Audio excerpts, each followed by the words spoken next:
अपन लोग 50 से अधिक हफ्ते हो गए या 50 से अधिक क्लासेस हो गए एक ही विषय का अध्ययन कर रहे हैं। और वो है संपुष्ट पारिवारिक जीवन। सवाल यह है कि विषय खत्म नहीं हुआ क्या? 50 हफ्ते के बाद खत्म नहीं हुआ क्या? तो मैं याद दिलाना चाहता हूँ, 50 हफ्ते के बाद भी विषय जो है उसका सिर्फ आरंभ हुआ है। पारिवारिक जीवन अपने आप में इतनी व्याप्ति लिए हुए हैं या इतना व्यापक विषय है कि 50 51 छोड़िए, 100 क्रॉस कर जाएगा तो अभी खत्म नहीं होगा। और अभी तो हम सिर्फ अपने बच्चों के विवाह के बारे में ही बात कर रहे हैं। शुरू शुरू में मैंने पति पत्नी के संबंध के बारे में बोला था, तब काफी मांग आई थी भाई और बहनों की तरफ से कि बच्चों का विवाह किस तरह से करवाया जाए और बच्चों के लिए क्या किया जाए जिनसे उनका वैवाहिक जीवन अच्छा हो। शास्त्री अंकल, इस विषय पे थोड़ा सा फोकस करेंगे तो अच्छा रहेगा। कई लोगों ने कहा कि हमारा जो होना था वो तो हो ही गया, अब जरा बच्चों के बारे में मार्ग निर्देशन दें जो हम भी सुन सके, बच्चे भी सुन सके। तो इसलिए हमने बच्चों का विषय उठाया था और अभी तक जो है कहीं नहीं पहुंचे हैं। कारण यह है कि विषय अपने आप में बहुत व्यापक है। और दूसरा कारण यह है कि वैवाहिक जीवन एक ऐसी बात है जिसको हम काफी हल्के से लेते आए हैं। एक रूमाल खरीदनी हो तो उसके लिए कम से कम 5 6 दुकान देखेंगे और उसके बाद फिर वही जाके उसमें से कोई एक जो है चुन के लाएंगे और घर आके सर पीटेंगे कि अरे बाप रे, फलाना जो रूमाल था वो इससे बेहतर था। लेकिन जब बच्चों के शादी ब्याह की बात आती है तो हम में से ज्यादातर लोग क्या करते हैं कि जो भी पहला प्रपोजल आया, चाहे गधा हो, घोड़ा हो, खच्चर हो, नालायक हो, निकम्मा हो, तुरंत शादी करवा देते हैं, ये सोच के कि ब्रदरन कम्युनिटी में शादी ना हो पाए। मैं इसके पहले भी बता चुका हूं कि एक बहुत भारी गलती है। आज से यदि 50 साल पहले की बात होती या 40 45 साल पहले की बात होती तो उस समय ब्रदरन कम्युनिटी उत्तर भारत में काफी कम थी। लेकिन पिछले 25 30 सालों में प्रभु के अनुग्रह से उत्तर भारत में ब्रदरन कम्युनिटी जो है वो इतना अधिक फूल फल गई है कि आज उत्तर भारत में सैकड़ों मंडलियां हैं और हजारों विश्वासी लोग हैं। इन हजारों विश्वासियों के बीच में विवाह उम्र के हजारों युवा और युवती लोग हैं। और इसलिए यदि आप कहें कि ब्रदर या अंकल जी, जो भी सबसे पहले आ गया उससे शादी इसलिए करवा दी कि या करवाना चाहते हैं कि मैच नहीं मिलता है, ये एक बहुत बड़ी गलत बात है। इस बात को मैं याद दिलाना चाहता हूँ। पहली बात, मैच मिलने में कोई दिक्कत नहीं है। यदि आपका बेटा या बेटी हर तरह से सामान्य है तो मैच मिलने में कोई परेशानी नहीं है। किसी तरह की यदि आपके बेटे या बेटी के साथ यदि परेशानी है, जैसे ज्यादा पढ़ा लिखा नहीं है या पढ़ी लिखी नहीं है या किसी तरह का विकलांग है, तो हो सकता है थोड़ा और समय लग जाए, लेकिन मैच मिल जाएगा। ये बात मैं आपको याद दिलाना चाहता हूँ। उसके साथ साथ एक बात और मैं याद दिलाना चाहता हूँ, किसी जमाने में जब इलेक्ट्रॉनिक मीडियम नहीं हुआ करते थे तब दूसरों से मिलना और विवाह के लिए प्रपोजल वगैरह आना मुश्किल था। लेकिन आज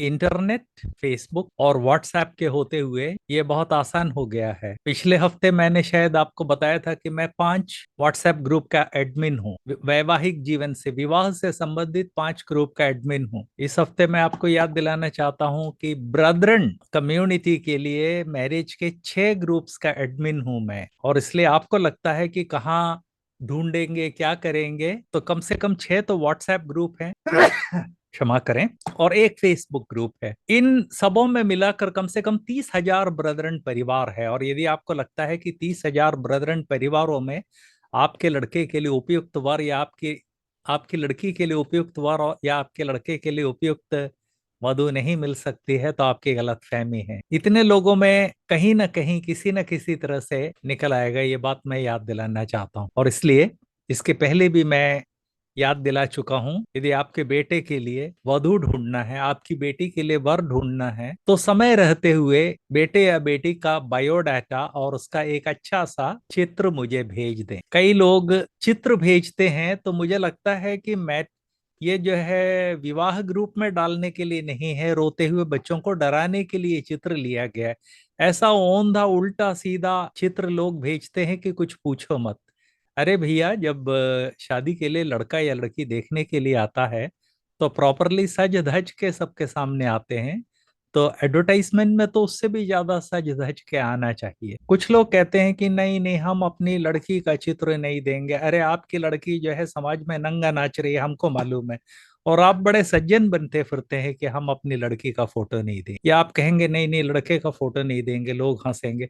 लोग तो पहले से ही हंस रहे हैं। ये सब सिर्फ बहाने हैं, और ये जो बहाने हैं यदि आप बनाते रहेंगे तो आप अपने खुद की खुशी भी खराब करेंगे, अपने बच्चों की खुशी भी खराब करेंगे। शादी के लिए एक एडवर्टाइजमेंट देना, एक फोटोग्राफ देना जो है कोई आसमान के तारे तोड़ने के समान नहीं है, ना ही जेल जाने के समान है जिसके बारे में आपको शर्म लगे। विवाह मनुष्य की स्वाभाविक जरूरत है, और चूंकि एक स्वाभाविक जरूरत है, उसको सामान्य तरीके से ले। मैंने ऐसे ऐसे केस देखे हैं जहां पर सुबह एडवर्टाइजमेंट है और दोपहर को दोनों परिवारों ने फिक्स भी कर लिया। इस तरह से जल्दी फिक्स करने का मैं अनुमोदन नहीं करता, लेकिन वो जो सुबह एडवर्टाइजमेंट है दोपहर को फिक्स हो गया।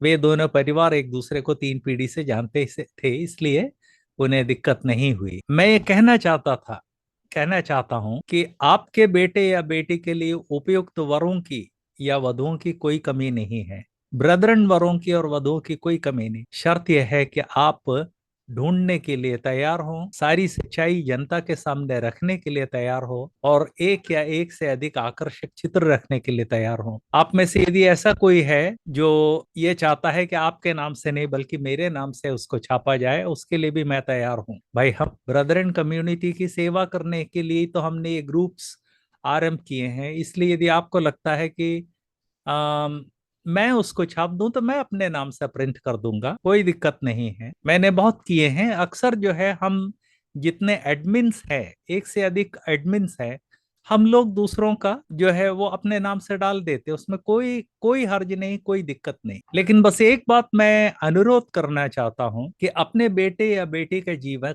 जीवन नरक में धकेल ना दें। अपने बेटे या बेटी को नरक में धकेल ना दें। उनको आपकी लापरवाही के कारण यदि आप उनको नरक में धकेल देते हैं तो आपका जीवन भी नरक हो जाएगा। इस बात को याद दिला दूं। तो हर बार जो प्रैक्टिकल बातें शुरू शुरू में बताता हूं, आज भी बता दिया। प्रभु के वचन की ओर मुड़ते हैं। नीति वचन 14 के 30 को हम पिछले हफ्ते पढ़ रहे थे। नीति वचन 14 का 30 कहता है, शांत मन तन का जीवन है। इसका बहुत विस्तार मैंने पिछले हफ्ते आपको बताया था। मैंने आपको बताया था कि यदि शरीर स्वस्थ रहना है तो मन स्वस्थ रहना चाहिए, और यदि मन स्वस्थ रहना है तो एक विश्वासी का आत्मिक जीवन स्वस्थ रहेगा, तब मन स्वस्थ रहेगा। आत्मिक जीवन स्वस्थ रहना है तो जरूरी है कि आप प्रभु की उपस्थिति में चले, और यदि प्रभु की उपस्थिति में चलना है तो उसका मतलब यह है कि आप प्रभु के वचन को रात दिन ध्यान दें। और प्रभु के वचन को रात दिन ध्यान देना है तो उसका मतलब ये नहीं कि बस पढ़ के जो है बस निकाल दिया, नहीं। प्रभु के वचन को ध्यान से पढ़ना है। प्रभु, आज मैं आपका वचन पढ़ रहा हूं, उसके द्वारा अपना प्रकाश दीजिए, ये प्रभु से कहना है, और प्रभु प्रभु से अनुरोध करना है। और प्रभु जब आपको प्रकाश देते हैं तब उस प्रकाश को नोट करना है, उसको जस्ट ऐसे ही हवा में उड़ जाने नहीं देना। इस तरह से जब आप नियमित रूप से करेंगे तब आप परमेश्वर की उपस्थिति में जीवन बिताएंगे, और जब परमेश्वर की उपस्थिति में जीवन बिताएंगे तो आपका मन शांत रहेगा, और जब आपका मन शांत रहेगा तो आपका जो तन है, शरीर, वो भी स्वस्थ रहेगा। बहुत सारे लोगों को आपने देखा होगा जो शरीर से कमजोर है, जो बीमार हैं, लेकिन खुशी खुशी जीते हैं, कारण उनका मन शांत है। मैंने ऐसे कई लोगों को देखा है, उनको जरा सा कांटा पैर में लग गया तो वो जो है सोचने लगते हैं कि आज से 3 महीने के बाद जो है मैं जा सकूंगा क्या, 6 महीने के बाद जा सकूंगा क्या। अरे 3 महीना 6 महीना छोड़ो, कांटा लग गया है तो वो 2-3 घंटे की बात है। जहरीला कांटा ना हो तो वो निकाल फेंको, 10-15 मिनट में उसका दर्द जाता रहता है। हम ऐसे लोगों को भी जानते हैं, हम सब ने देखा है, जिनके जीवन में दर्द ही दर्द है, इसके बावजूद जो है वे खुशी खुशी जीते हैं। इसका कारण यह है कि उन लोगों का मन शांत है। और मन शांत क्यों है? इसलिए कि उनका मन जो है प्रभु में आश्रय लिए हुए है। जो प्रभु में आश्रय लेता है वो मन से शांति पाता है, और उसके तन को एक विशेष, एक नया जीवन मिलता है। आगे हम देखते हैं मन के जलने से हड्डियां भी जल जाती हैं। आप कहेंगे कि हड्डियों को तो जलते हुए नहीं देखा है। इसके पहले भी मैंने बताया था, ये एक आलंकारिक प्रयोग है। जब हम कहते हैं कि पापा शेर के समान दहाड़े, तो हमारे कहने का मतलब ये नहीं है कि चार चार पैरों के जानवर के समान जो है वे हमारे सामने खड़े हुए, बल्कि ये कि बहुत ही जोर से दहाड़े और हम डर गए। उसी तरह से जब प्रभु का वचन कहता है कि हड्डियां जल जाती है या हड्डियां घुल जाती है, तो उसका मतलब यह है कि शरीर का सबसे अंदरूनी हिस्सा, वहां तक भी हमारा स्वास्थ्य, हमारा शरीर, सब कुछ जो है वो खराब हो जाता है। मनोविज्ञान में ये देखा गया है कि बहुत सारी बीमारियां मन में पैदा होती हैं, बल्कि जो सामान्य डॉक्टर है, सामान्य से मेरा मतलब है कि जो स्पेशलिस्ट नहीं है, लोग जब उनको कोई बीमारी या तकलीफ होती है जिसके बारे में उनका अनुमान नहीं है कि कैसे डॉक्टर के पास जाना है, तो एक जनरल डॉक्टर के पास, उसको जनरल प्रैक्टिशनर कहा जाता है, उसके पास पहुंच जाते हैं। जनरल प्रैक्टिशनर लोग कहते हैं, मैंने कईयों से सुना है कि हमारे पास जो मरीज आते हैं उनमें से एक बहुत बड़ी संख्या ऐसे लोगों की होती है जिनको किसी तरह का कोई रोग नहीं है, कतई शरीर में कोई रोग नहीं है, उनको किसी तरह के दवा की जरूरत नहीं है, शारीरिक दवा की जरूरत नहीं है। कोई आके कहता है कि सुबह से शाम तक मेरा मन जो है वो मिचलाता है, उल्टी करने की इच्छा होती है, सुबह से शाम तक जो है इधर दर्द है, उधर दर्द है, घुटने में दर्द है, कमर में दर्द है, और हम उस व्यक्ति को ऊपर से नीचे तक जांचते हैं तो पता चलता है कि ना तो उनको कोई तकलीफ है, बल्कि उनका शरीर तो हर तरह से स्वस्थ है।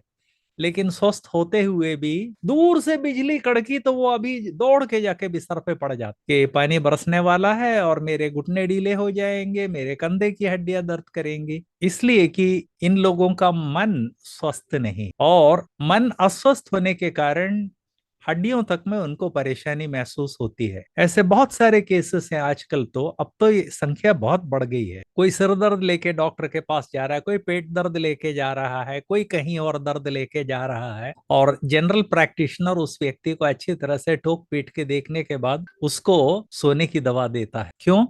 इसलिए कि उसका मन स्वस्थ नहीं है, और यदि वो अच्छी तरह से सो ले, वो पुरुष या स्त्री, तो डॉक्टर को लगता है कि शायद मन स्वस्थता ना हो, लेकिन मन को अधिक देर सोचना ना पड़े, तो उसका टेंशन या उसके शरीर की समस्या दूर हो जाएगी। आज जो लोग प्रभु का वचन सुन रहे हैं उनसे मैं पूछना चाहता हूँ, आपके जीवन में ऐसे अवसर आए हैं क्या जब डॉक्टर ने आपको सोने की दवा दी हो? आपको तो नींद की समस्या कोई खास ज्यादा नहीं, लेकिन डॉक्टर ने सोने की दवा दी हो। कारण क्या है?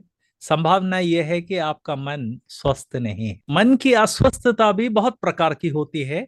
इस पद में हम एक विशेष विषय को देखते हैं, और वो है मन का जलना। हिंदी में अक्सर अपन मन का जलना ये जो प्रयोग है ये नहीं करते। इसका बोलचाल की भाषा में इसका अनुवाद होगा, मन में जलन हो तो हड्डियां भी जल जाती है।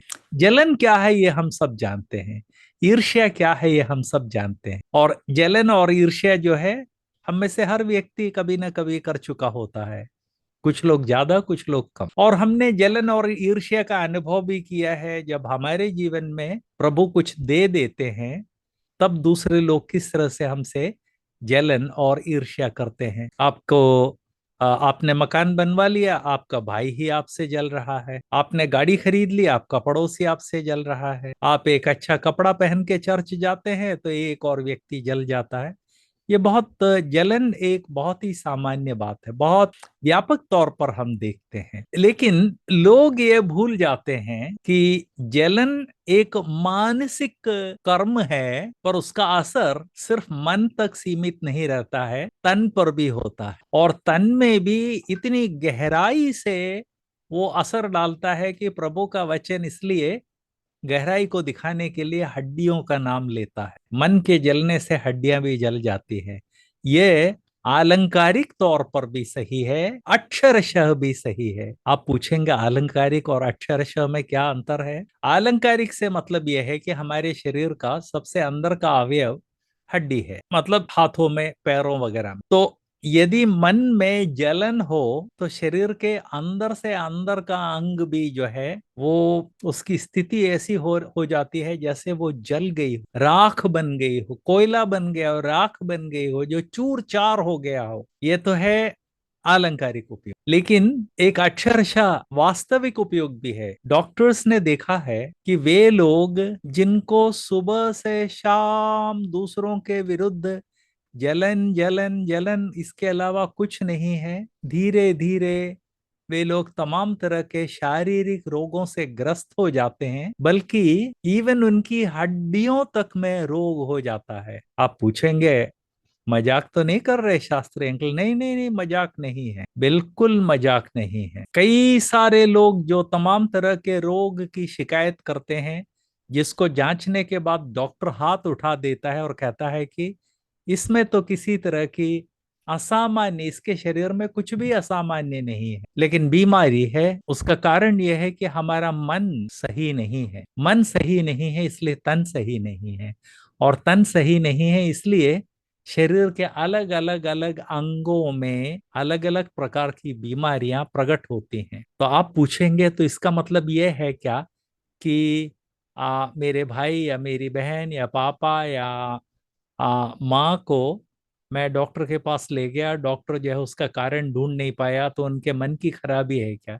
जी नहीं, एकदम से जंप करके इस निर्णय पर नहीं पहुंचे, क्योंकि इस तरह की चीजों को जांचने के लिए ट्रेनिंग आपके पास नहीं। आप सिर्फ अपने बारे में सोच सकते हैं, अपने स्वयं के जीवन के बारे में, कि डॉक्टर कहता है कि इस व्यक्ति में किसी तरह की कोई कमी नहीं है। इसका एक्सरे भी करवा लिया, इसका सर का जो है देख लिया, दिल का देख लिया, और उसके अलावा पेट की स्कैनिंग भी करवा दी, सब कुछ करवा दिया। दुनिया में जितने सारे टेस्ट होते हैं वो सब कर दिए, और जो नहीं होते वो भी कर दिए। इस आदमी में, इस औरत में या इस व्यक्ति में किसी तरह की कोई परेशानी नहीं है। यदि आपके बारे में कोई डॉक्टर कहता है तो आपको सोचना चाहिए कि इसका कारण शारीरिक है या मानसिक है, क्योंकि डॉक्टर तो कहता है कि शारीरिक नहीं है। लेकिन एक बात, एक डॉक्टर ने कह दिया तो उसका मतलब ये नहीं है कि वो डॉक्टर सही बोल रहा है। मेरे जीवन में इस तरह के कई अनुभव हुए हैं, जब मैं जरा सी समस्या, लेकिन जो बहुत तकलीफ दे रहा, उसको लेके डॉक्टर के, कई डॉक्टरों के पास गया, लेकिन इलाज नहीं हो पाया। दांतों की समस्या ले लीजिए, मेरे इधर का नीचे के एक दांत था, उसको लेके मैं 5 डॉक्टर के पास गया। दर्द इतना भयंकर था, इतना भयंकर था कि रात को जो है अपने बेटे को कई बार मैंने जगाया, बेटा डॉक्टर है उसको जगाया। उसने कहा डैडी आप ऐसा कीजिए, ऐसा कीजिए, ऐसा कीजिए। तो एक डॉक्टर ने बोल दिया कि नहीं इलाज नहीं है या इसको कोई रोग नहीं है, तो एकदम से मान न ले, कम से कम 2-3 लोगों को दिखा दें। फाइनली मैं एक के बाद गया। छठवां जो डेंटल डॉक्टर था उसने तुरंत समस्या पकड़ ली, उसका इलाज किया, और मेरा वो दांत अभी भी सही सलामत है। कोई दर्द नहीं है, अच्छी तरह से चबा के खा लेता हूं। तो इसलिए एक डॉक्टर ने बोल दिया तो तुरंत ये ना सोच लें कि मनोवैज्ञानिक है, लेकिन यदि 2-3 को दिखा दिया, वो भी दांतों के दर्द के लिए नहीं, शरीर के अन्य प्रकार की समस्याओं के लिए। दांतों का दर्द तो यदि दर्द है तो पता चल जाता है, लेकिन यदि आपको जोड़ों में दर्द है, घुटनों में दर्द है, कमर में दर्द है, आपको जो है मिचली आती है, चक्कर आता है, वो आता है, ये आता है, तो 2-3 डॉक्टर को दिखाने के बाद यदि हर कोई कहता है कि भैया तुम्हारे शरीर में कोई परेशानी नहीं है, तो हमें अपने अंदर झांकना होगा, दूसरे का नहीं। ये बात मैं विशेष याद देना चाहता हूं कि हम में से हर व्यक्ति दूसरे के रोग को देखने के लिए बहुत कुशल है। कहते हैं ना, पर उपदेश, दूसरे को उपदेश देना, पर उपदेश कुशल बहुत तेरे। तो पर पर उपदेश में ना पड़े, अपने जीवन को जांचें और इस बात को जानने की कोशिश करें कि क्या है मेरे जीवन में। तो मन हमारे शरीर को मार डालता है, उसमें 50 तरह की बातें हैं जो मन हमारे शरीर को मार डाल सकता है, जिसमें से एक यहाँ पर प्रभु के वचन में हम पढ़ते हैं। और भी अनेक हैं इस तरह के, प्रभु के वचन में अनेक कथन या स्टेटमेंट्स हैं, जिसमें से एक मैंने लिया है यहाँ। मन में यदि जलन हो तो हड्डियां जल जाती हैं। अब सवाल यह है कि वैवाहिक जीवन से या संतुष्ट वैवाहिक जीवन से या संपुष्ट परिवार से इसका क्या लेना। मन में यदि जलन हो तो संपुष्ट पारिवारिक जीवन से 50 संबंध है। जैसे आपके बच्चों में मान के चलिए कि एक बच्चे को बाकी सारे बच्चों से जलन होती है, उसको ये क्यों दिया, उसको ये क्यों दिया, इसको ये क्यों दिया, मुझे क्यों नहीं दिया। ये इसको हैंडल करना बड़ी जटिल समस्या है, अपने आप में बड़ी जटिल समस्या है। ये बात मैं आपको याद दिला दूं। इसीलिए तो प्रभु ने बच्चों को माँ बाप के साथ 20-20, 25-25 साल तक रखा है। जानवर जब बच्चे पैदा करते हैं तो बहुत जल्दी ही बच्चे स्वतंत्र हो जाते हैं, वे अपने रास्ते पर चल देते हैं। लेकिन मनुष्य के बच्चे अपने माँ बाप के ऊपर 18, 20 या 25 साल तक आश्रित रहते हैं। मैं अपने फादर के माँ बाप के ऊपर 24 साल की उम्र तक आश्रित रहा था। जब तक मैंने एमएससी नहीं कर ली तब तक आश्रित रहा था। कई लोग हैं जो उससे ज्यादा भी उम्र तक आश्रित रहते हैं। क्यों? परमेश्वर ने ऐसा क्यों रखा है? क्यों नहीं बच्चे के पैदा होते ही उसको जो है सड़क पे छोड़ देते या किसी अनाथ आश्रम को क्यों नहीं दे देते? इसलिए कि ये परमेश्वर की आज्ञा है और ये परमेश्वर के द्वारा स्थापित एक संस्था है, परिवार, जहां पर बच्चों का पालन पोषण 18 से लेकर 25 तक होना जरूरी है, जिससे कि माँ बाप अपने बच्चे को जब वो पैदा हुआ तब से बच्चा सांस भी लेता है तो उसको पहचान सके, और जिससे माँ बाप ये पहचान सके कि मेरे बच्चे में क्या क्या गुण है और क्या क्या अवगुण है। गुणों से भी ज्यादा पहचानना, अवगुण को पहचानना जरूरी है। और यदि आप देखते हैं कि आपके जो बच्चे हैं उनमें से एक के मन में बहुत जलन है तो प्रभु के सामने रोइए, छाती पीटिए और प्रभु से पूछिए, हे प्रभु मेरा बच्चा इस तरह का हो निकल निकल गया है, मैं क्या करूं? अपने बच्चे को सही रास्ते पर लाने के लिए मैं क्या करूं? प्रभु आपको रास्ता दिखाएंगे। शर्त यह है कि आप फसली मसीही ना। मैंने इसके पहले भी बताया था कि प्रेम 3 प्रकार का होता है, असली, नकली और फसली। उसी तरह से मसीही भी 3 प्रकार के होते हैं, असली, नकली और फसली। नकली तो वो होता है जो मसीही होने का बड़ा नाटक करता है, लेकिन उसने ना तो कभी प्रभु को ग्रहण किया है, ना ही प्रभु से उसका किसी तरह का कोई प्रेम है, लेकिन समाज में सबके सामने नाटक करता फिरता है। वो है नकली मसीह। फसली वो है जो बस ईस्टर पे, क्रिसमस पे चर्च आता है, चर्च में कोई शादी हो तो पहले आ जाता है, चर्च में खान पान हो तो वो तो जो है दल बदल सहित आके वहां पे आके जो है वो डेरा डाल देता है। यदि आप चाहते हैं कि प्रभु आपको मार्ग निर्देशन दें या आपको गाइड करें तो उसके लिए जरूरी है कि आप असली मसीही हो। नकली हो, प्रभु से आपका कोई लेन देन नहीं है। याद है प्रभु ने एक आम उदाहरण दिया था कि उस दिन बहुतेरे लोग आकर मुझसे कहेंगे कि प्रभु हमने आपके नाम से आश्चर्य कर्म किए, हमने अद्भुत कार्य किए, हमने भूत प्रेत भगाए। प्रभु का जवाब होगा कि हे दुष्टों, मैं तो तुमको जानता ही नहीं हूं। तो जो नकली मसीही है ये उनकी हालत है। प्रभु यीशु ने 10 कुंवारियों का जो उदाहरण दिया था उसमें से 5 समय रहते हुए उन्होंने अपने दियों के लिए तेल का इंतजाम नहीं किया था। नकली मसीही थे या नकली विश्वासी थे। तो नकली विश्वासी ये उम्मीद ना करे कि प्रभु उनको मार्ग निर्देशन देंगे। आपको प्रभु के मार्ग निर्देशन से पहले आपको प्रभु के द्वारा जो नया जीवन है या शाश्वत जीवन है उसकी जरूरत है। जो फसली मसीह है वो हो सकता है उसने प्रभु को ग्रहण किया हो, लेकिन वो अपने आत्मिक जीवन में नियमित नहीं है। चर्च जाता है सिर्फ खान पान के लिए। कुछ लोग हैं जो चर्च जाते हैं जब हाँ उन्हें इस बात की गारंटी है कि कोई झगड़ा टंटा आज जरूर होगा, या सिर्फ शादियों में जाते हैं या क्रिसमस या ईस्टर पे पहुंचते हैं। ये फसली है, फसल के समान। फसल कटने के बाद जो है खेत में फसल नहीं रहती है, उसी तरह से ये फसली मसीही है। तो यदि आज प्रभु का वचन जो लोग सुन रहे हैं इनमें से यदि कोई फसली मसीही है तो प्रभु से मार्ग निर्देशन की उम्मीद ना करें। यदि कोई नकली मसीही है तो प्रभु आपके प्रभु नहीं है, आप अभी भी प्रभु के परिवार के अंग नहीं है। इसलिए आपके लिए जरूरी है कि आप प्रभु यीशु को मुक्तिदाता के रूप में ग्रहण करके शाश्वत जीवन पाएं और प्रभु के परिवार के अंग बने। जब आप प्रभु के परिवार के अंग बनेंगे तब असली मसीही बनने के लिए रास्ता खुल जाएगा। और जब एक असली मसीही के रूप में आप जीवन बिताएंगे और जब आपका हर दिन प्रभु की निकटता में बीतेगा, तब आपको हर चीज और अधिक स्पष्ट हो जाएगा। हर चीज और अधिक स्पष्ट होने का क्या मतलब है? देखिए, हम अपने चारों तरफ जब देखते हैं, हमारे चारों तरफ अधिकतर लोग गैर मसीही हैं, अविश्वासी हैं, लेकिन इवन उनके बीच में हम इस तरह के कई परिवार देखते हैं, विश्वासी ना होते हुए भी बहुत अधिक बुद्धिमानी से काम करते हैं। आपने देखा होगा, कई मसीही हैं जो अपने बच्चों से चिल्ला चिल्ला के बात करते हैं और बच्चे जो है उनका मजाक उड़ाते हैं। लेकिन हमारे आसपास कई ऐसे गैर मसीही परिवार है जहां पर माँ बाप अपनी आवाज बिल्कुल ऊंची नहीं करते, हल्की आवाज में बच्चे को टोक देते हैं और बच्चा जो है वो रो पड़ता है, जैसे कि उसको डांट, बुरी तरह से जो है डांट दिया गया हो। वे लोग सामान्य बुद्धि का परिचय देते हैं। तो आज इस बात को अच्छी तरह से समझ लीजिए कि हमारे चारों तरफ जो गैर मसीही लोग हैं, यदि उनमें से कई लोग सामान्य बुद्धि का परिचय देते हैं, तो हम जो परमेश्वर के बच्चे हैं, हमको तो असामान्य बुद्धि अपने जीवन में दिखनी चाहिए, या दिखाना चाहिए। नीति वचन इस बात को बार बार याद दिलाता है कि जो लोग परमेश्वर का भय मानते हैं, उनको प्रभु असामान्य बुद्धि देते हैं। भजन 119 को जरा पढ़कर देखिए। भजन 119, एक युवा व्यक्ति ने भजन 119 की रचना की थी।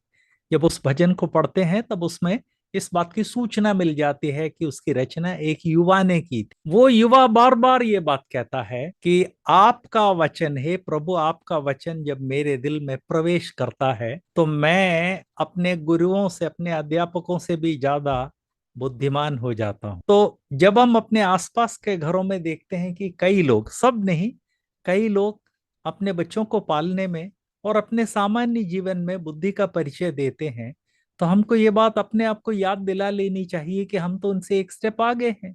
उन्होंने कभी परमेश्वर को नहीं जाना, इसके बावजूद जो है वे इस तरह से अपने जीवन में बुद्धि का परिचय दे रहे हैं। और चूंकि मामला ऐसा है, तो मैं और आप जिन्होंने प्रभु को ग्रहण किया है, जो संसार के सृष्टिकर्ता के साथ आपस में संगति करते हैं, हमारे जीवन में तो और अधिक बुद्धि दिखनी चाहिए। और जब हम इस तरह से बुद्धिमानी से काम करते हैं, तब हमारे बच्चे के पैदाइश से उसका व्यवहार हम पहचानने लगेंगे। कुछ बच्चे पैदाइश से ही जो है बहुत अधिक झगड़ालू होते हैं, कुछ हिंसक होते हैं, कुछ हर बात पे रो देते हैं, कुछ जो है अपने भाई बहनों से कुछ को बड़ी जलन होती है। माँ बाप की जिम्मेदारी है कि वे परमेश्वर के द्वारा दिए गए बुद्धि और ज्ञान का उपयोग करके अपने बच्चे बच्चे के बीच में जो अंतर है उसको समझें, और अंतर को समझकर जिस बच्चे को जिस तरह का मार्ग निर्देशन चाहिए वो मार्ग निर्देशन दें। जिसके जीवन में बुद्धि की कमी है, उस बच्चे को हर बात में, जीवन का हर बात जो है खुलकर बताएं, जिससे कि उसके दिमाग में बुद्धि का प्रवेश हो। जो बहुत चंचल है उसको बताइए कि बेटा, बिटिया,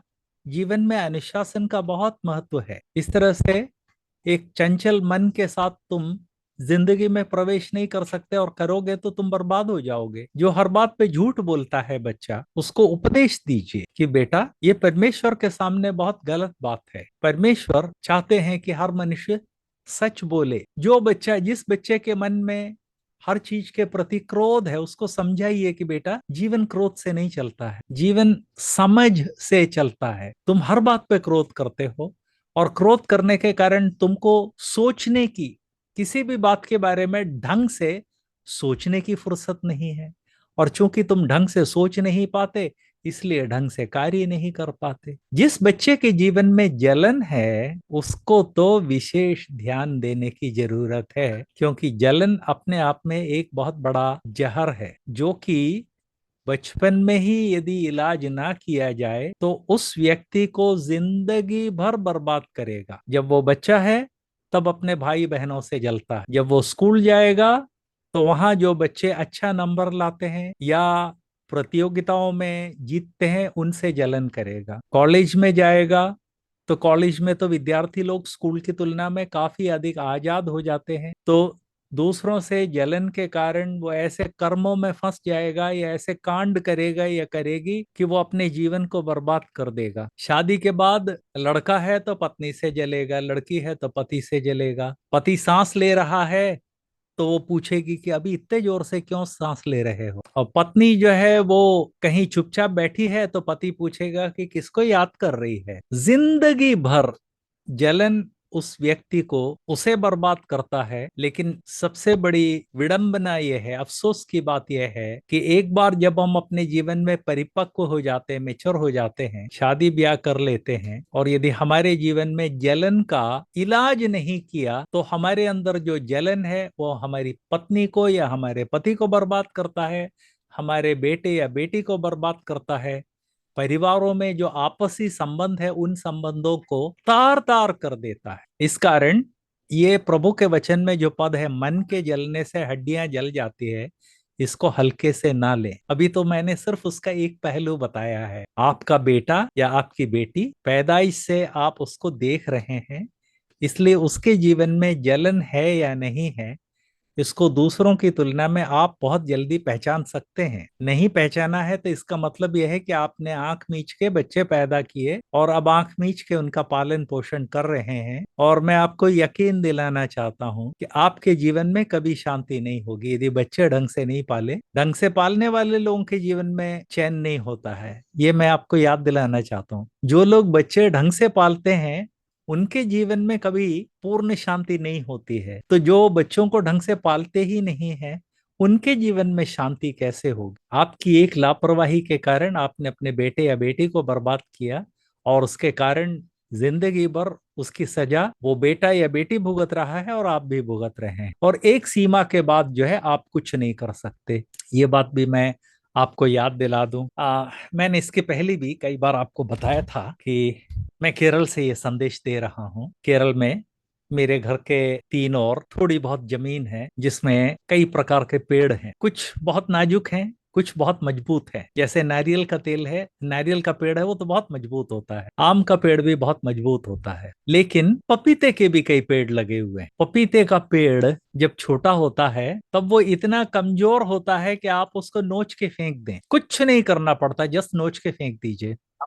लेकिन वही पपीता यदि जमीन में लगा हो, मैं गमले में लगे हुए पपीते की बात नहीं कर रहा, कई लोग इस इलाके में कई बार लोग गमलों में भी लगा देते हैं, मैं उसकी बात नहीं कर रहा। जमीन में जो पपीते का पेड़ है, किसी भी आंगन में फल देने वाले जो पेड़ हैं, मैं पौधों की बात नहीं कर रहा, ऐसे भी कई पौधे हैं जो फल देते हैं। ऐसे पेड़ जो फल देते हैं उसमें सबसे कमजोर होता है पपीता। जरा सा होता है, आप उसे नोच के फेंक सकते हैं। लेकिन पपीता एक साल भर यदि जमीन में खड़ा रहे तो अच्छे किस्म का जो देशी पपीता है, सारे आपके आंगन में जितने वृक्ष हैं उनमें सबसे कमजोर होता है। लेकिन इसके बावजूद आप उसे उखाड़ नहीं सकते। जिसको बचपन में आप नोच के फेंक सकते थे और जो बड़ा होने के बावजूद आपके आंगन में पेड़ों में सबसे कमजोर है, उसका आप उखाड़ नहीं सकते। काट सकते हैं, पपीता जो है वो बड़े आराम से कट जाता, लेकिन आप उसको उखाड़ नहीं सकते। उसी तरह से यदि आपके बेटे या बेटी के मन में जलन की भावना हो, तो जिस तरह से पपीता छोटा होता है उस समय आप उसे नोच फेंक सकते हैं,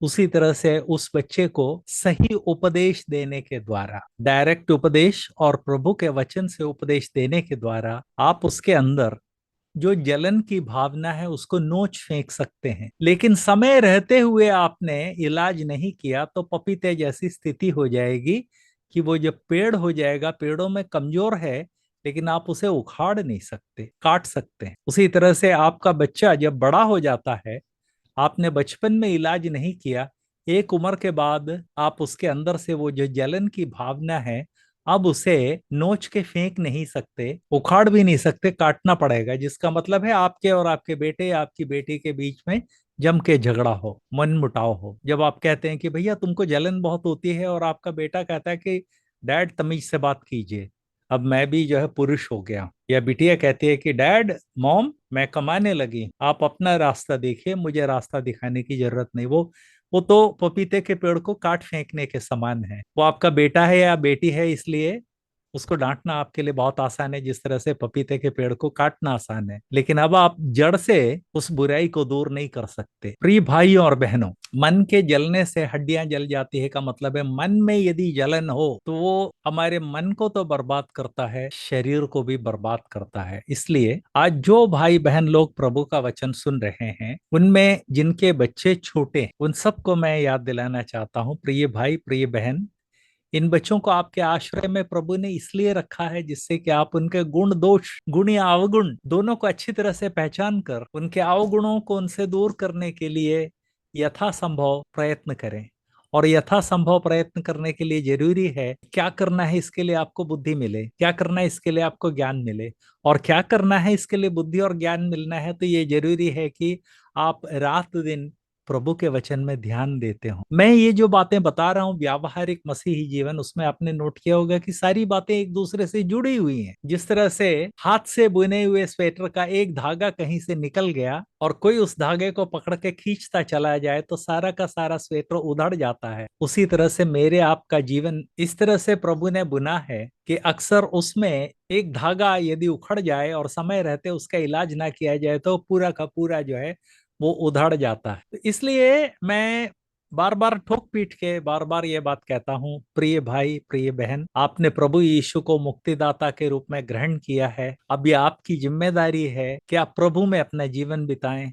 प्रभु में जीवन बिताने का मतलब क्या है? प्रभु को हम मुखामुख देख तो नहीं सकते, लेकिन प्रभु ने प्रभु के साथ जीवन बिताने के लिए अपना वचन रखा है। उस वचन को समय दीजिए। जब वचन को समय देने की बात आती है तो कई लोग कहते हैं कि ब्रदर आपको नहीं मालूम, ये मैं तो अक्सर सुनता हूँ ये कथन, ये स्टेटमेंट, ब्रदर आपको नहीं मालूम है। हाँ सच है, मुझे नहीं मालूम है, लेकिन मुझे एक बात मालूम है, मैं आपके जीवन को पूर्णतया नहीं जानता, लेकिन एक बात मुझे मालूम है और मैं शर्तिया कह सकता हूं कि जो काम आप करना चाहते हैं उसके लिए आपको समय मिल जाता है। नहीं तो आप नौकरी कैसे करते हैं, जीवन में बाकी सारा काम कैसा कैसे करते हैं। और यदि मैं आपको बहुत निकटता से जानता हूं तो फिर एक प्रश्न और पूछ सकता हूं, भैया तुम्हारे पास बाइबल पढ़ने के लिए समय नहीं है, शादी ब्याह में जाके घंटों बिताने के लिए समय, वो भी कैसे लोगों के, तुम्हारे भाई बहन की शादी नहीं, दफ्तर में कहीं कोई दूर का कर्मचारी है, उस कर्मचारी के रिश्तेदार में शादी हो रही है और आप जो है दिन भर वहां पिले हुए हैं। तो जिन चीजों की हमें जीवन में खास जरूरत नहीं उसके लिए समय है, प्रभु के वचन के लिए समय नहीं। ये मैं बहुत कॉमन स्टेटमेंट है जो मैं बहुत सुनता हूँ, ब्रदर आपको नहीं मालूम है, ब्रदर मेरी स्थिति कैसी आपको नहीं मालूम, मैं प्रभु के वचन को पढ़ने के लिए समय नहीं निकाल पाता। एक तरफ से तो आप ये कह रहे हैं, दूसरी तरफ से आप चाहते हैं कि आपका पारिवारिक जीवन संपुष्ट हो। यह संभव नहीं है, बिल्कुल संभव नहीं है। शरीर को यदि संपुष्ट होना है तो उसको न केवल भोजन बल्कि जल और व्यायाम, भोजन उसको हवा, जल, भोजन, व्यायाम, तीन चीजों की जरूरत होती है। उसी तरह से आत्मिक जीवन यदि संपुष्ट होना है तो सबसे पहले तो आत्मिक जीवन होना चाहिए, प्रभु यीशु में नया जन्म पाया होना चाहिए। उसके बाद प्रभु में जीवन बिताना है, और जब हम प्रभु में जीवन बिताते हैं तब वो हमारे लिए हवा, पानी, भोजन और व्यायाम का काम करेगा। प्रभु में जीवन बिताने का मतलब क्या है? प्रभु के वचन को अपने जीवन में बहुत अधिक महत्व दें, प्रार्थना को बहुत अधिक महत्व दें। प्रभु के वचन को जब हम महत्व देकर उसको पढ़ते हैं, उस पर ध्यान और मनन करते हैं, तब प्रभु हमसे बात करते हैं। और जब हम प्रार्थना करते हैं तब हम प्रभु से बात करते हैं। वचन के द्वारा प्रभु अपना दिल हम पर खोलते हैं, प्रार्थना करते हैं तो हम अपना दिल प्रभु के सामने खोलते हैं। ये सारी बातें नहीं होंगी तो बुद्धि और ज्ञान नहीं आएगा, और बुद्धि और ज्ञान नहीं आएगा तो संपुष्ट पारिवारिक जीवन के लिए हमें जो कुछ करना है वो हम नहीं कर पाएंगे। अब आइए बच्चों के बारे में। प्रभु ने आपको बच्चे दिए हैं, एक बहुत बड़ा अनुग्रह है। प्रभु का वचन बार बार याद दिलाता है कि संतान प्राप्ति जीवन में एक अनुग्रह है। उन बच्चों को जिस तरह से आप जान सकते हैं उस तरह से और कोई नहीं जान सकता, क्योंकि जागते सोते समय वो आपके साथ रहता है। उस बच्चे के जीवन में यदि बचपन से जलन की भावना दिखती है, जलन का जहर दिखता है, तो उस बच्चे को समझाइए, बुझाइए, प्रभु के वचन से बताइए कि जलन जो है वो ऐसी चीज है बेटा जो तुमको पूरी तरह से जला देगा। उसको जलन कहते ही इसलिए है कि वो जला देगा। ईर्ष्या भी कहते हैं, लेकिन हिंदी में जलन इसलिए बोलते हैं कि जिन्होंने भाषा में शब्द बनाए वे इस बात को जानते थे कि ईर्ष्या जो है आदमी को जला देता है, इसलिए उसको उन्होंने जलन भी नाम दे दिया। बेटा ये तुमको जला देगा, खत्म कर देगा। प्रभु के वचन से उदाहरण दीजिए जहां पर जलन जो है उसके कारण विनाश आया है। प्रभु के वचन से वे पद अपने बच्चों को याद दिलवाइए जहां बताया गया है कि जलन और ईर्ष्या किस तरह से मनुष्यों को बर्बाद कर देता है, इवन विश्वासियों को बर्बाद कर देता है। अपने बच्चों को बताइए कि बेटा यदि बाइबल में ऐसा भी एक केस है जहां पर दो स्त्रियों में आपस में जो जलन था उसके कारण शाश्वत काल तक उन दोनों स्त्रियों का नाम जलन के लिए जाना जाएगा। यूओदिया और सुन्तुखे नाम की बहनों का नाम आप यूओदिया और सुन्तुखे नाम की बहनों के बारे में आपने प्रभु के वचन से पढ़ा होगा। प्रभु का वचन जब नूह के बारे में कहता है तो प्रभु का वचन कहता है कि नूह के समान धर्मी कोई नहीं था। योदिया और सुन्तुके के बारे में कहा गया है कि आपस में जो है उनके बीच में जो प्रतियोगिता है, मतलब जलन के कारण जो प्रतियोगिता है, उस पर नियंत्रण करें। तो आज से 2000 साल पहले जब नया नियम लिखा गया था, तब से 2000 साल इन बहनों का नाम किस बात के लिए जाना गया? आपसी जलन के लिए। बाइबल जो है परमेश्वर का वचन है, इसलिए शाश्वत है। तो शाश्वत काल के लिए वो दो स्त्रियां अपना नाम अमर कर गई जलन के कारण। अपने बच्चे को ये उदाहरण दीजिए कि बेटा तुम इस तरह से जाने तुम चाहते हो क्या कि तुम समाज में अपने जलन के लिए जाने जाओ, या तुम इस बात के लिए ये चाहते हो कि अपनी उदारता के कारण जो है जाने जाओ? प्रभु का वचन जहां भी है वहां अच्छे सामरी का उदाहरण हर कोई जानता है। यहाँ तक कि आज गैर मसीही समाज में अच्छा सामरी या गुड सैमरिटन, गैर मसीही लोग उस पद का प्रयोग करते हैं कि अरे हाँ वो तो एक अच्छा सामरी है। तो एक तरफ से दो बहनें थीं, जलन के कारण उनका नाम जो है शाश्वत काल तक जलन के लिए जाना जाएगा। एक अभागा आदमी था, अछूत था, उसका नाम शाश्वत काल तक उदारता के लिए जाना जाएगा। इस तरह से प्रभु के वचन से चुन चुन कर अपने बच्चों को सिखाइए और ट्रेन कीजिए, तब आपके बच्चों के अंदर जो भी जलन की भावना है उसे आप दूर कर सकेंगे। और जलन की भावना जब दूर कर सकेंगे तब आप अपने बच्चे को एक संपुष्ट जीवन के लिए, पहले तो संपुष्ट जीवन के लिए और उसके बाद संपुष्ट पारिवारिक जीवन के लिए बच्चे को आप तैयार कर सकेंगे। यहाँ से आगे प्रभु ने मदद की तो हम अगले हफ्ते देखेंगे